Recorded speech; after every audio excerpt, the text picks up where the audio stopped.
کابل ښاریانو ته یو خبرداری ورکول شوی چې 15 کاله وروسته به په کابل کې د څښلو اوبه ختمې شي، یو بحران به رامنځته شي او له همدې وجې به 3 میلیونه خلک خپل کورونه پرېږدي او نورو ځایونو ته به مهاجر شي. سر له اوسه په کابل کې له نیمایي ډېر د اوبو نلونه او کویان وچ شوي دي او د دې وجه دا ده چې د ځمکې لاندې اوبه کرار په ختمېدو دي.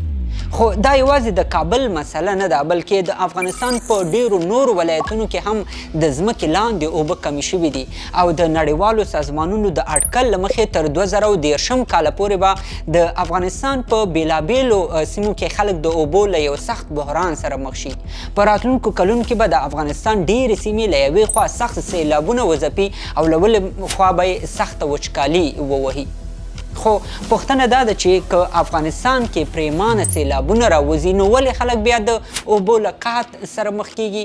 راځئ نن په همدې مسله ځان پوه کړو چې له میلیونونو کلونو راهیسې په دنیا کې د اوبو جریان په څه ډول روان دی او په یو هیواد کې د اوبو قحطي څنګه راځي.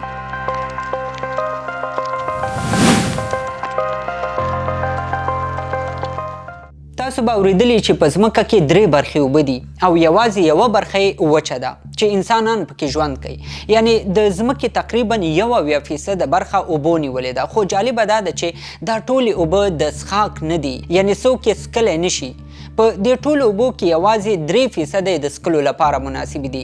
دا معنا لري چې د دنیا 99% اوبه چې په سمندرونو کې موجود دي هغه مالګینې او د څښلو نه دي. پاتې شوې 3% اوبه چې هغه تازه او پاکې اوبه ګڼل کیږي.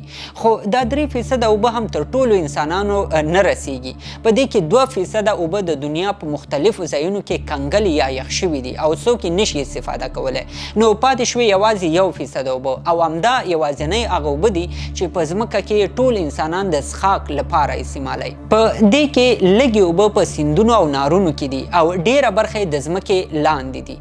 او پوهیږئ دا اوس چې کومې اوبه موږ او تاسو استعمالوو دا هماغه اوبه دي چې د میلیونونو کلونو راهیسې انسانان بیا یې استعمالوي، یعنی هغه اوبه چې د ځمکې لاندې دي په ځلونو راایستل شوي دي، استعمال شوي دي او بیرته ځمکې بیخ ته رسیدلي دي. اصلا اوبه د یو خاص سیستم او یوې جالبې پروسې په اساس زموږ په چاپیریال کې گردش کوي او د دې سیستم اصلي ماشین لمر دی. مثلا کله چې لمر په بحرونو، سیندونو، ډنډونو او نهرونو باندې ولګیږي اوبه ګرمې شي او څومره چې اوبه ګرمیږي هماغومره اوبه په بخار یا غاز باندې بدلیږي او هوا ته پورته کیږي. له دې سره په شنو ونو، بوټو او پاڼو کې هم اوبه موجودې دي او کله چې لمر په دغو بوټو او ونو باندې ولګیږي نو له دغو پاڼو نه هم اوبه د بخار یا ګیس په شکل هوا ته پورته کیږي. په هوا کې دا بخار یا غازونه د یخ له وجې بیرته ساړه کیږي او د اوبو په ډیرو وړو قطرو باندې بدلیږي. له دې وروسته په هوا کې د اوبو دا قطرې راټولیږي او وریځې ترې نه جوړیږي. دا وریځې د بادونو له وجې له یو ځای نه بل ځای ته حرکت کوي، بیا د وریځو په شکل دا وړې قطرې رايوځای کیږي او په غټو څاڅکو باندې بدلیږي او څاڅکي چې څومره غټیږي د ځمکې د جاذبې قوې له وجې بیرته د باران یا واورې یا د ګلۍ په شکل ځمکې ته راغورځېږي. هر یو څاڅکی چې ځمکې ته راغورځېږي دا له 1 میلیون هغو وړو څاڅکو نه جوړ شوی چې په هوا کې موږ ته د وریځو په شکل ښکاري. کله چې د باران یا واورې دا اوبه بیرته ځمکې ته راورسیږي نو د ځمکې په سطح باندې حرکت شروع کوي. په ځینو ځایونو کې تیز سیلابونه جوړ شي، په ځینو ځایونو کې تیز نهرونه جوړ شي او له سیندونو سره یوځای شي او بالاخره تر بحرونو پورې ورسیږي. خو د دغو اوبو ډیره برخه په ځمکه کې جذبیږي او د ځمکې بیخ ته ننوځي او بالاخره همدا هغه اوبه دي چې موږ او تاسو یې بیا د څښاک لپاره له ځمکې نه راوباسو. اصلا دا اوبه چې کله ځمکې ته ننوځي په ځمکه کې په 2 طبقو کې پاتې کیږي. اوله برخه یې د ځمکې پاسنۍ سطحې ته نږدې ده او دې برخې ته انسیچوریټډ زون وایي. دا چې دا ساحه د ځمکې سر ته نږدې ده نو اوبه د هغو تیږو په منځ کې راټولیږي چې خاوره، شګه او یو څه هوا هم لري. نو په همدې خاطر دا اوبه بهر ته نه راویستل کیږي او استفاده ترې نشي کیدی. خو دا اوبه د ځمکې په سر باندې بوټو او ونو ته فایده رسولی شي. دویمه برخه یې هغه ساحه ده چې د ځمکې لاندې پاکې اوبه پکې راټولیږي. دلته اوبه یوازې د تیږو په منځ کې ساري وي او دې ساحې ته سیچوریټډ زون وایي. دا داسې ساحه ده چې اوبه پکې نور لاندې نشي تللی او اوبه پکې په یو ځای کې بندې پاتې. په دې ساحه کې د اوبو بېلابېلې طبقې جوړې شوي دي چې اوبه پکې ساري او دې طبقو ته ایکویفرز وایي. دا طبقې چې د ځمکې لاندې د یو سوري یا خالیګاه په څیر په ځینو ساحو کې اوچتي او ځینو کې ډېرې ټیټي، ځینې ډېرې پراخي او ځینې ډېرې کوچنۍ. په دغو خالیګاو کې اوبه تر زرګونو کلونو پورې هم د یو ډنډ په شکل پاتې کېدلی شي. زموږ لپاره د ځمکې دا ساحه ډېره مهمه ده ځکه چې د افغانستان زیاتره اوبه له همدې ځایه ترلاسه کېږي. موږ د همدې اوبو لپاره په بېلابېلو ساحو کې کویان یا برمې وهو. زموږ برمې چې همدې ایکویفرز یا یوې خالیګاه ته ورسیږي نو اوبه پکې راووځي او موږ بیا دا اوبه د خپل روزمره ژوند لپاره استعمالو. خو له دې ساحې نه چې څومره اوبه راایستل کېږي باید په هماغه اندازه اوبه بیرته ورته ورسیږي هم، او دې پروسې ته د ریچارج پروسه وایي. یعنې د کویانو او واټر پمپونو په وسیله چې له دغه ځای نه څومره اندازه اوبه راایستل کېږي نو په هماغه اندازه باید د بارانونو، سیلابونو او نورې استعمال شوې اوبه بیرته د ځمکې همدې برخې ته د جذبېدو له لارې ورسیږي. او که د ریچارج دا پروسه همداسې دوام ونه کړي نو د ځمکې لاندې په دې خالیګاو یا ایکویفرز کې اوبه ختمېږي او له همدې وجې موږ فکر کوو چې زموږ کویان وچ شوي دي. اصلا په افغانستان کې اکثره خلک له دوو لارو اوبه ترلاسه کوي. یوې هغه اوبه دي چې په غرونو کې د واورو له ویلې کېدو وروسته په سیندونو کې رابهیږي او بلې د ځمکې لاندې هغه اوبه دي چې خلک یې د کویانو، برمو او واټر پمپونو له لارې راوباسي. خو پوهېږئ له دې ټولو سره سره هم د افغانستان 80% خلک کافي اوبو ته بشپړ لاسرسی نه لري او په دې برخه کې له مشکلاتو سره مخ دي. د راپورونو په اساس همدا اوس د کابل او کندهار سربیره په هلمند، نیمروز، فراه، روزګان، زابل، ننګرهار، لغمان، فاریاب او جوزجان په ګډون د افغانستان تقریبا 25 ولایتونه د اوبو له سخت کموالي یا له سختې وچکالۍ سره مخ دي. په کابل کې تقریبا له نیمایي ډېرې څاګانې او کویان وچ شوي دي او خلک مجبور دي چې هر کال تر 300 مترو پورې نورې برمې ووهي. همدارنګه د هلمند اوسیدونکي وایي چې په ځینو ولسوالیو کې چې هر څومره برمې ووهل شي اوبه پکې نه راوځي او له همدې وجې د نوزاد، موسی کلا، واشیر او کجکي ولسوالیو کې خلکو خپل کورونه پریښي دي او کډې بار کړي دي. په نور ولایتونو کې خلک د سیند اوبو پسې تر ساعتونو مزل کوي، په کچرو او مالونو باندې اوبه خپلو کورونو ته رارسوي. ځینو سیمو کې کروندې او فصلونه د اوبو د کمښت له وجې وچ شوي دي او ځمکې په شاړو دښتو باندې بدلې شوي دي چې دا په یو هیواد کې خطرناک حالت ګڼل کېږي. خو پوښتنه دا ده چې افغانستان ولې د اوبو له دا ډول بد بحران سره مخ شو؟ اصلا د افغانستان په بېلابېلو ولایتونو کې د غرونو په سرونو چې کومې موسمي واورې کېږي همدا واورې له پیړیو راهیسې په افغانستان کې د اوبو اصلي منبع ده. مثلا د هندوکش غرونو په سرونو چې کله د ګرمۍ په موسم کې واورې ویلې شي نو اوبه د هلمند سیند، د کابل سیند، هریرود او مرغاب سیند ته رابهیږي. همدارنګه د پامیر غرونه چې د دنیا له اوچتو غرونو ګڼل کېږي په دې غرونو کې چې کله واورې ویلې شي نو اوبه د آمو سیند ته بهیږي. خو مسله دا ده چې د دنیا د اقلیمي بدلون او تودوخې زیاتېدو سره د افغانستان په غرونو باندې هم د واورو ورېدل کال په کال کمیږي. حتی راپورونه وایي چې د هندوکش په غرونو باندې په تیرو 20 کلونو کې د ریکارډ تر کچې کمه واوره شوې ده. یعنې له دې مخکې د هندوکش په غرونو دومره کمې واورې نه وې شوې لکه څومره چې په تیرو 20 کلونو کې شوې دي. له دې سره یو لوی مشکل دا هم دی چې په افغانستان کې د ګرمۍ او تودوخې زیاتېدل د دې لامل شوي چې په غرونو باندې دغه لږه واوره هم مخکې له دې چې اوړی راورسیږي په پسرلي کې ویلې کېږي او دا په ټوله نړۍ کې د یو هیواد په موسم کې خطرناک حالت ګڼل کېږي او د دې تر ټولو لویه وجه په تشو غرونو د لمر وړانګو لګېدل دي. مثلا که غرونه په سپینو واورو باندې د ډېر وخت لپاره پټي نو د ګرمۍ تر موسمه پورې هم غرونه یخ پاتې کېږي او لمر یې نشي ګرمولی. خو که د غرونو واورې له اوړي نه مخکې ویلې شي او غرونه لوڅ شي نو په تورو غرونو باندې چې کله لمر لګیږي هلته لمر جذبیږي او غرونه ورسره شدید ګرمیږي. د غرونو همدا ګرمیدل د دې لامل شي چې په هر ژمي کې د دغو غرونو په سرونو باندې شوې واورې له خپل وخت نه مخکې ویلې شي او بالاخره داسې وخت راورسیږي چې واورې به له ورېدو سره سم ویلې کېږي. اوس پوښتنه دا ده چې که واورې له خپل وخت نه مخکې ویلې شي نو څه مشکل را پیدا کولی شي؟ اصلا د غرونو په سرونو باندې د واورو پاتې کېدل د اوبو د ذخیره کولو لپاره یو قدرتي یخچال ګڼلی شو چې زموږ لپاره اوبه له یو کال نه تر بل کال لا پورې ساتي. خو که واورې په غرونو باندې پاتې نشي او له وخت نه مخکې ویلې شي نو دا چاپیریال او خلکو ته په دوو حالاتو کې مشکلات را پیدا کولی شي. یو مشکل یې له حده زیاتو اوبو راوتل او بل د اوبو کموالی دی. مثلا کله چې په غرونو کې واورې ویلې کېږي اوبه یې کرار د ځمکې په طرف را روانېږي، په دې کې لږې اوبه ځمکه جذبوي او نورې سیندونو ته بهیږي. خو که چېرته له خپل وخت نه مخکې دا واورې ویلې شي او اوبه یې په ناڅاپي ډول ټولې د ځمکې مخ ته را روانې شي نو له دې نه خطرناک سیلابونه پیدا کېږي چې شاید په کلو، سړکونو او بازارونو باندې راخلاص شي او لوی مشکلات خلکو ته پیدا کړي. په ځینو ساحو کې همدا اوبه د غرونو د ښویېدو لامل هم کېږي. دویم مشکل دا دی چې کله په غرونو باندې له وخت مخکې واورې ویلې شوې او سیلابونه ترې جوړ شول، له دې سره غرونه خالي کېږي او کله چې د غرونو سرونه له واورو تش شول نو د ټول کال په اوږدو کې به هغه سیندونه وچ پاتې شي چې له دې غرونو نه ورته اوبه را رسېدلې. له دې سره به هغه ښارونه او اطرافي سیمې چې د سیندونو له اوبو نه استفاده کوي په شدیدې ګرمۍ کې د څښلو اوبو له کمښت سره مخ شي. همدارنګه هغه زراعتي ځمکې چې د همدې سیندونو له اوبو خړوبېږي ورته نقصان ورسېږي. کله چې سیندونه وچ شي ماهیان هم ورسره له منځه ځي او تر ټولو مهم دا چې په هغو بندونو او ډیمونو باندې هم ژور تاثیر کوي چې برق تولیدوي.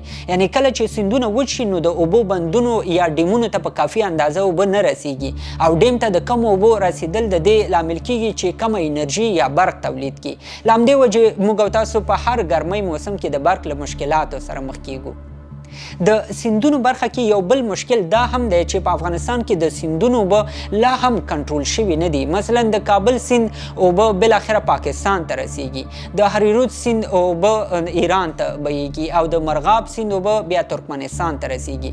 بلخوا د امو سیند اوبه له افغانستان نه تیریږي او ځان تر تاجکستان، ازبکستان او ترکمنستان پورې رسي. دې غوندې نور غرونه او سیندونه هم په افغانستان کې شته چې په سر یې واورې ویلې کېږي او اوبه یې سیندونو ته بهیږي او بالاخره نورو ملکونو ته ځي، په داسې حال کې چې دا اوبه له هغو واورو جوړیږي چې د افغانستان په غرونو باندې ویلې شوي دي.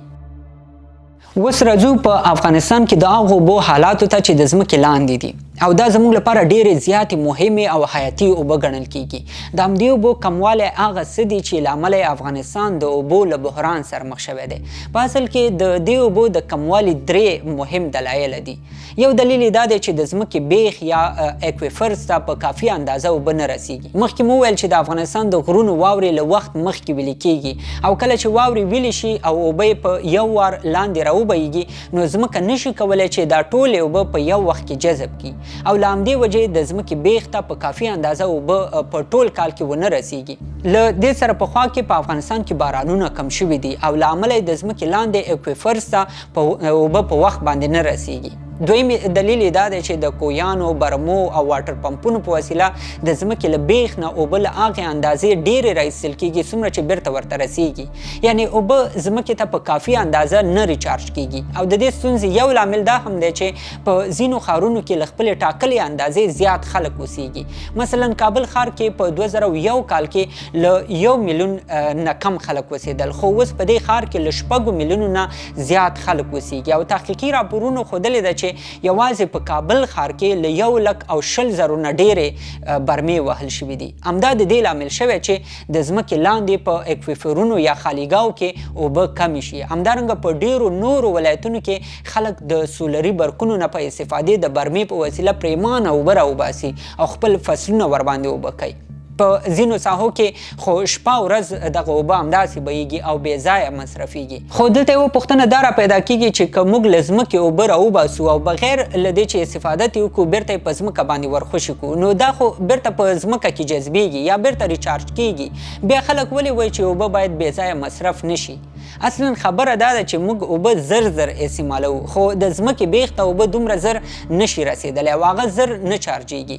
یا کله کله موږ اوبه له حده زیات استعمالوو خو د ځمکې لاندې برخو ته اوبه په هغه اندازه نه رسیږي څومره چې موږ یې استعمالوو. نو د ځمکې لاندې بیخ ته د اوبو رسېدل ډېر وخت نیسي. دا کله کله یو څو کاله وخت ونیسي خو په ځینو ساحو کې دا تر زرګونو کلونو پورې هم وخت نیولی شي. هغه اوبه چې موږ اوس استعمالوو شاید میلیونونه کاله مخکې د ځمکې لاندې جذب شوي او زموږ لخوا استفاده شوې اوبه شاید تر زرګونو کلونو پورې هم بیرته هغه ځای ته ونه رسیږي.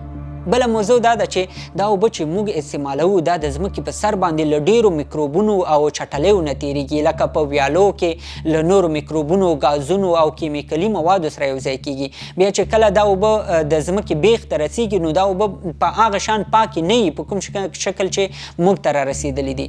که څه هم ځمکه په طبیعي ډول په یو اندازه اوبه پاکوي خو هغومره نشي پاکولی لکه څنګه چې په اول سر کې، او دا اوبه بیا تر پیړیو پیړیو پورې همداسې میکروبي او چټلې د ځمکې لاندې پرتې او په دې شکل به مو د راتلونکو نسلونو لپاره زهرجنې اوبه پرېښي. اوس نو آخري پوښتنه دا ده چې څنګه په افغانستان کې د اوبو د روان بحران مخه نیول کیدی شي. د افغانستان په اوبو باندې د بېلابېلو تحقیقاتو نچوړ دا ښیي چې په افغانستان کې د اوبو د تنظیم لپاره په څو بنسټیزو برخو باندې باید کار وشي. مثلا د هېواد په بېلابېلو ځایونو کې د لویو او وړو ډیمونو یا بندونو شبکې جوړې شي، او دا په دې خاطر چې د افغانستان تر 80% هغه اوبه چې د غرونو له واورو نه جوړیږي نورو هېوادونو ته بهیږي، او یوازې د ډیمونو جوړېدل کولی شي چې دا اوبه له نورو ملکونو نه راوګرځي او دلته دننه په افغانستان کې ترې استفاده وشي.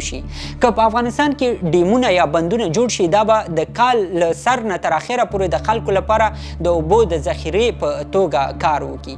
همدارنګه په هېواد کې چې کوم سیلابونه راوځي د هغوی مخه به ورسره ونیول شي، زراعتي ځمکې به ورسره خړوبې شي، د برېښنا د تولید زمینه به هم پکې برابره شي او د وچکالۍ مخه به پې ونیول شي. له دې سره سره متخصصین په دې باور دي چې په افغانستان کې باید د ځمکې لاندې اوبو د تنظیم لپاره عاجل اقدامات وشي. د همدې اوبو د کارولو لپاره یو قانون او ستراتیژي هم جوړه شي. د دې په ځای چې هره کورنۍ د ځان لپاره شخصي برمې ووهي، باید د یو منظم پایپلاین له لارې د خلکو کورونو ته اوبه ورسول شي.